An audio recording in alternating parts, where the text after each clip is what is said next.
Que a paz e a graça do nosso Senhor Jesus Cristo seja com todos. Queridos, nós vamos continuar o nosso estudo. Até aqui, o Senhor foi conosco. Até aqui, o Senhor nos guardou. Até aqui, o Senhor nos protegeu. Até aqui, a sua misericórdia, ela tem nos já alcançado, ela tem se renovado dia após dia. E a minha oração é que nós possamos usar deste dia para a honra e para a glória do Senhor. Que nós possamos usar deste momento para glorificar e para exaltar o Senhor. Que nós possamos usar da nossa própria vida, no nosso próprio corpo e para nos entregar, para nos dispor, para declarar, assim como Isaías declarou: Senhor, eis-me aqui, envia-me a mim. O Senhor está procurando verdadeiros adoradores que o adoram em espírito e em verdade. A seara é grande, mas poucos são os ceifeiros. Rogai ao Senhor da seara para que Ele envie trabalhadores. Que nós possamos ser esses trabalhadores, que nós possamos ser esses ceifeiros, que nós possamos ser esses instrumentos, homens e mulheres, que realmente querem fazer a vontade do Pai, em nome de Jesus. É por isso que nós estudamos, é por isso que nós meditamos, é por isso que nós temos aprendido dia após dia, para pôr em prática, para obedecer a palavra, para obedecer as ordens de Jesus, para obedecer a esse reino e fazer esse reino avançar, fazer esse reino prosperar. Amém? Então nós vamos hoje continuar esse estudo. Nós vamos ler o versículo 10, o versículo 11 e o versículo 12. Os três estão ligados. Mateus capítulo 5. Mateus capítulo 5, nós vamos ler o versículo 10, 11 e 12, que diz assim: Bem-aventurados os que sofrem perseguição por causa da justiça, porque deles é o reino dos céus. Bem-aventurados sois vós, quando vos injuriarem, perseguirem e mentindo disserem todo o mal contra vós por minha causa.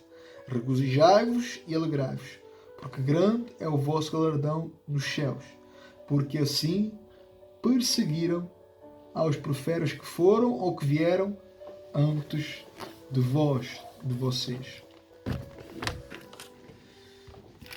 O que Jesus está afirmando aqui no texto? O que Jesus está então dizendo aqui para aquela multidão, para aqueles discípulos? Perseguidos por causa da sua justiça. O que quer dizer isso, irmão Fábio? O que quer dizer isso, Fábio? Perseguidos por causa da minha justiça. Sabe o que isto significa? Significa uma verdade que muitos têm rejeitado. Significa uma verdade que muitos têm desprezado, que muitos têm negligenciado, que muitos não têm acreditado. Significa que o Evangelho, ele não é, nem nunca foi, um mar de rosas. Significa que o Evangelho não é uma vida fácil. Que o Evangelho não é casar, não é carros, não é bens materiais, não é castelos. Que o Evangelho não é prosperidade plena, riquezas. Nada disso corresponde ao Evangelho. Nada disso corresponde ao Evangelho. Porque se fosse assim, meus queridos, Jesus havia sido rico. Se fosse assim, os apóstolos teriam sido todos riquíssimos. Se fosse assim, os heróis da fé todos teriam sido homens prósperos e riquíssimos. E todos eles teriam uma vida maravilhosa. Não é mesmo? Mas não é isso. Não é isso. Isso não é uma verdade. Pelo contrário. Isso não é a verdade que as Escrituras dizem. Por mais que esses homens que se dizem homens de Deus, por mais que esses profetas que se dizem ser profetas de Deus falem essas baboseiras, isso não é a verdade das Escrituras Sagradas. Pelo contrário, o próprio Deus, ele dá testemunho dos seus discípulos, dos seus apóstolos, os quais a própria terra, meu irmão, minha irmã, não foram dignos que eles pisassem os seus pés. Você já comparou essas verdades das Escrituras Sagradas para com esses homens? Você já comparou estas verdades com estes que se dizem apóstolos, bispos, pastores, evangelistas, presbíteros, bispos, dos quais estão em nossos dias, falando, testemunhando, ensinando? Você já comparou esses homens com estes homens santos que padeceram por amor a Cristo, por amor ao reino, por amor à palavra de Deus? Como será que Pedro, que Paulo, que João, que estes homens viriam e a maneira como nós vivemos, a maneira como nós andamos? Jesus, ele havia predito que os seus próprios discípulos, Jesus havia dito aos seus discípulos que se ele sendo o líder máximo, que ele sendo o modelo, que ele sendo o rabi, que ele sendo o professor, que ele sendo o mestre, se ele próprio foi desprezado, rejeitado, caluniado, zombado, odiado, chamado de Belzebu, príncipe dos demónios, com eles, no seguimento da história, com eles não seria diferente, mas seria a mesma coisa. Se não aceitariam o testemunho de Jesus, se não aceitariam a mensagem de Jesus, também não aceitariam os seus discípulos, também não aceitariam aqueles que iriam dar continuidade àquilo que Jesus havia começado. Antes, assim como ele foi entregue à morte, estes também seriam entregues à morte, por amor a ele e por amor à obra missionária. Olhe Paulo, olhe Saulo, que virou Paulo. Olhe, observe aquilo que Deus havia dito ao seu discípulo Ananias em Damasco, na sua visão, que Deus o havia escolhido, que Deus havia escolhido Saulo para levar o seu nome perante os gentios, os reis, os filhos de Israel, e que lhe mostraria o quanto ele teria que padecer por amor a Cristo, por amor à obra missionária. Veja a história de Paulo. Estude a biografia de Paulo. Estude a carreira de Paulo. Estude a carta de Atos e veja, passeie pelas suas cartas. Veja o quanto esse homem sofreu. Veja o quanto esse homem padeceu. Meu Deus, que homem santo! A Bíblia nos mostra que chamavam a ele, chamavam a Paulo e aos seus companheiros da fé de agitadores do mundo. Quantas perseguições, quantas prisões, quantos açoites, quantas calúnias. Paulo morreu decapitado na sua última prisão em Roma. E ele próprio disse, ele próprio é o exemplo disso. Paulo, de facto, ele foi o homem que mais se aproximou de Jesus. Ele foi o maior exemplo de Cristo. Ele declarou, não fomos somente chamados para crer em Cristo, mas também para padecer por Cristo. Ele foi ousado quando ele disse, e ele foi o único que declarou isto: sejais meus imitadores, assim como eu sou de Cristo. Ainda disse também, para mim, o viver é Cristo e o morrer é lucro. Agora, olha o galardão deste homem. Observa o galardão de Pedro, o galardão de Estevão, o primeiro mártir da história da igreja, de Tiago, do próprio apóstolo João, que foi o último apóstolo que morre e o único que morre de morte natural, segundo os historiadores, o qual morre depois de escrever então a última carta do Novo Testamento, a carta ao Apocalipse, na ilha de Patmos. Repare e veja que todos estes foram perseguidos, difamados, caluniados. Eles foram perseguidos, mas nada disso os abalou. Nada disso os fez parar, nada disso fez-os questionar. Nós vemos que Paulo e Silas estavam lá presos em Filipos. Eles poderiam ter murmurado, eles poderiam ter questionado. Mas veja o que Deus fez através da adoração daqueles dois homens. Veja aquilo que Deus fez. Veja o que Deus fez através da vida de Pedro, quando este homem se converteu ali em Atos. As duas primeiras vezes que ele abriu a boca para pregar, a primeira 3.000 vidas se convertem, a segunda 5.000 vidas se convertem. Então, 2 sermões, 2 mensagens, poucos minutos e 8.000 vidas se convertem.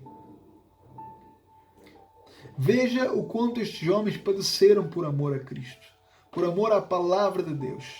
Eles fizeram disto uma verdade nas suas vidas. Eles fizeram do versículo 12, do qual nós lemos, uma verdade nas suas vidas, quando eles disseram, quando Jesus diz: regozijai-vos e alegrai-vos, porque grande é o vosso galardão nos céus, porque assim perseguiram aos profetas que vieram antes de vós. Pois é, irmãos. Pois é, meus queridos. Olha o nível de cristianismo destes homens e compara com o seu cristianismo. Compara com o meu cristianismo. Compara com o nosso cristianismo. Veja o quanto estes homens foram influentes. Veja o quanto estes homens foram chamados de agitadores do mundo. E você? Quem você tem sido? Como as pessoas lhe chamam? Que vergonha! Que vergonha! Que vergonha! Deus tenha misericórdia das nossas vidas. Que o Senhor abra os nossos corações para estas verdades.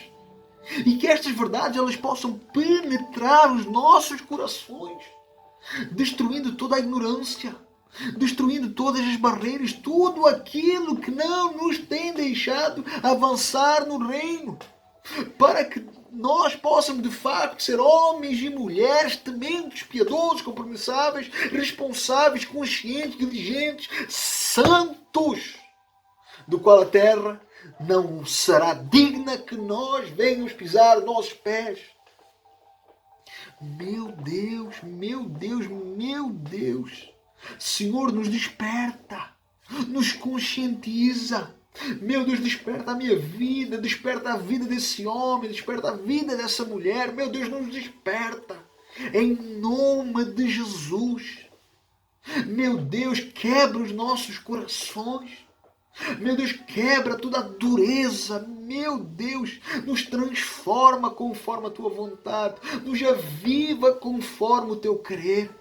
Deus, nos aviva, faz teu nome ser engrandecido no nosso meio, faz teu nome ser glorificado nas nossas vidas, que o nosso homem carnal, que a nossa natureza adâmica morra, padeça, para que o teu Espírito venha fluir, para que a tua vontade venha, Senhor Deus, guiar, direcionar as nossas vidas, para que a nossa fome e sede seja fazer a obra daquele que nos enviou. Meu Deus, em nome de Jesus, usa as nossas vidas.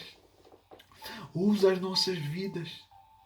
Meu Deus, se nós temos, Senhor Deus, sido amados pelo mundo, se nós temos sido aceitos pelo mundo, Pai, a nossa vida está errada. Senhor Deus, nós não temos permanecido na fé, porque a Tua palavra assim nos ensina. Meu Deus, nos ajuda a não ser amantes deste mundo, Pai. Pelo contrário, mas a amar o Senhor, a Tua obra e a Tua vontade. Ah, Senhor, como eu anseio ser esse homem, como eu quero ser esse homem, Senhor. Meu Deus, um homem ligado ao Senhor, um homem fundamentado no Senhor, um homem, Senhor Deus, não um homem carnal, mas um homem espiritual. Um homem que vive uma vida plena para o Senhor, um homem que vive para agradar e para glorificar o Senhor, resplandecendo a glória do Senhor, como a palavra do Senhor fala, que não se pode uma cidade, Senhor Deus, uma cidade inteira, Senhor Deus, cheia da luz, ó Deus, se esconder, pelo contrário, ela sai e resplandece ao seu redor. Meu Deus, que nós possamos ser essa luz. Meu Deus, que nós possamos ser essa voz. Meu Deus, que nós possamos ter essa influência, assim como estes homens tiveram influência. Meu Deus, em nome de Jesus, Pai, abre os nossos olhos, abre o nosso entendimento e nos desperta verdadeiramente, Pai. Começa esse despertamento, começa esse avivamento nas nossas vidas. Começa, Pai, no meio da Tua igreja, no seio da Tua igreja, Senhor. Em nome de Jesus. Nos desperta, Pai, e glorifica o Teu nome. Em nome de Jesus. Bem-aventurados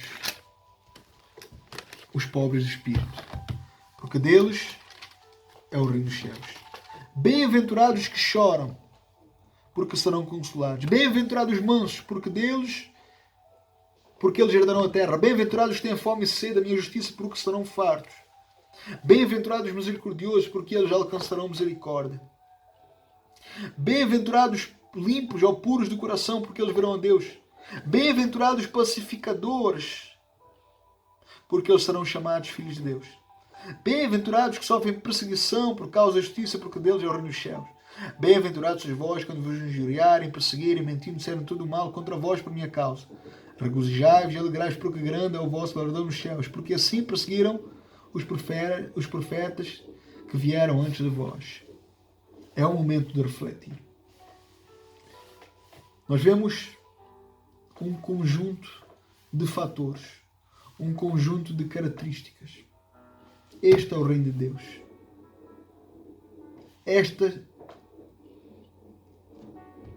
é os fundamentos do reino. E nós, como povo, como servos, como discípulos, como cristãos, precisamos ter estes princípios.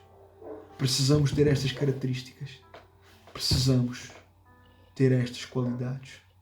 Que o Senhor nos ajude para que nós possamos, de facto, fazer disto, de cada verso, uma verdade nas nossas vidas. E que nós possamos glorificar o Senhor. Em nome de Jesus. Que o Senhor possa lhe abençoar, lhe guardar e lhe despertar. Em nome de Jesus. Amém.